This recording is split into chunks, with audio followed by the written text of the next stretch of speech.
철도 타고 30분 만에 직장에 갈 수 있는 사람하고 차 타고 1시간 반 걸리는 사람은 경쟁력의 차이가 날 수밖에 없는 거거든요. 작년에 도시철도망 구축계 경기도에서 확정한 걸 보니까 총 9개 노선에서 경기 북부는 한 곳도 없어요. 경기 북부에 있는 주민들은 어떻게 생각하냐? 경기 북부에는 경기는 없고 북부만 남았다. 이런 자조적인 얘기를 하거든요. 철도가 밀집된 데 사람 많이 모이고 그럼 빚이 높아지고 거기는 계속 철도가 만들어지고 경기 북부처럼 도시가 떨어져 있고 그린벨트 있고 한 데는 BC가 나올 일이 없어요. 그러니까 결국은 이 BC 기준이라는 건 빈익빈 부익부고 맞습니다. 과거 시대의 기준이란 말이죠. 네.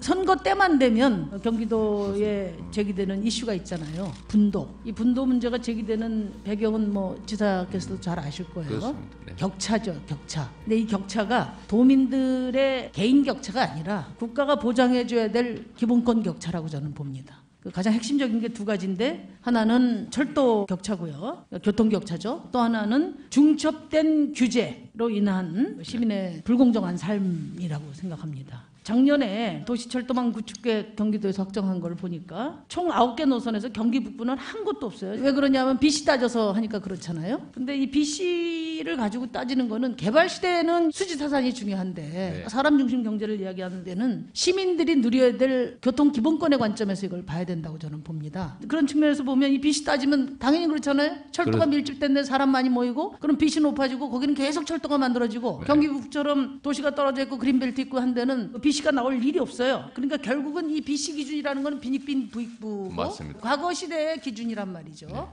그런 점에서 경기도에서 특단의 대책이 있어야 된다 이렇게 생각해요. 도시철도 보니까 국비가 60%, 지방비가 40%인데 이 지방비 40% 중에서도 경기도가 5%만 부담하니까 전체적으로 보면 실부담률은 2%예요. 이거 가지고 기본권 보장은 어렵지 않겠습니까? 남북격차 해소도 어렵고요. 자치단체 사업 경쟁 과정에서 특별회계 만들어가지고 예산 지원하는데 이런 수준으로 이게 지금 해결될 문제가 아니기 때문에 경기도 부담액을 경기 북부 지역에 획기적으로 올리든지 철도 공급을 늘려야 됩니다. 경기 북부에 목적의식적으로. 그러니까 사실 세금으로 공적 기반의 시설을 투입하는 거 말고 균형 발전을 위해서 뭐 정부가 할 수 있는 일이 뭐가 있겠습니까? 그럼 이 부분에 대한 대책이 나와야 되잖아요. 과거에는 이 문제에 대해서 철도 문제는 뭐 집값 올리는 수단 정도로 생각했는데 저는 그렇게 생각하지 않습니다. 철도 타고 30분 만에 직장에 갈 수 있는 사람하고 차 타고 1시간 반 걸리는 사람은 경쟁력의 차이가 날 수밖에 없는 거거든요. 그렇기 때문에 저는 이 기재부가 고수하고 있는 BC 기준 이거는 전면적으로 바뀌어야 된다.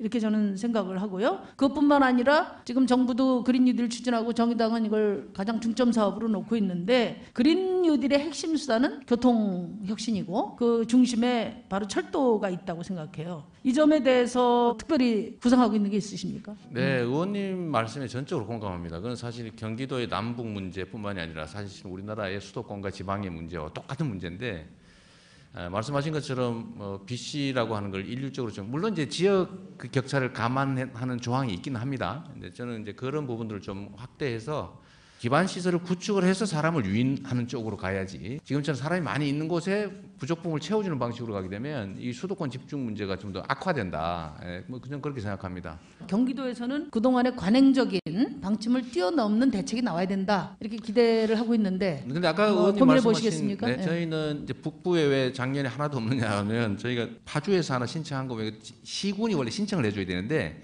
신청한 곳이 파주 한 군데밖에 없었는데. 이 파주는 아까 말씀하신 BC가 너무 낮게 나와서 결국은 제외를 신청을 안 해서 그렇다는 신청 안 했습니다. 이재명 도지사님 답지 않은 말씀입니까? 그러니까 하여튼 알겠습니다. 네네네. 그리고 두 번째는 이제 중첩 규제 문제인데요. 네. 뭐 잘 아실 거예요. 군사보호구역, 수도권 규제, 그린벨트 이런 것들인데 이게 국가 안보와 공공선을 위해서 필요한 규제지만은 그 규제를 받는 시민의 삶은 공정하게 보장돼 줘야 된다는 게 저의 생각입니다. 그렇죠? 근데 지금은 국가를 위해서 또 공익을 위해서 규제의 피해를 오로지 그 지역에 사는 시민들이 모든 걸 감당하고 있다. 옳지 않죠? 경기도 개발제한구역 주민 지원에 관한 조례가 2018년 5월에 공포가 됐더라고요. 시행규칙이 아직까지도 없어요. 어떻게 된 겁니까? 사실 그 보고에 의하면 이게 제가 없을 때 이게 이제 만들어졌는데 이 조례 자체가 좀 문제가 있다고 합니다. 그러니까 약 선언적 조례에 가까워서 실행하기가 이제 현행법과 충돌하는 문제도 좀 있고 좀 그런 세부적인 문제가 있어서 이 조례를 실제 집행이 좀 어려운 상황이라고 하네요. 경기 북부에 있는 주민들은 어떻게 생각하냐? 경기 북부에는 경기는 없고 북부만 남았다. 이런 자조적인 네네네. 얘기를 하거든요.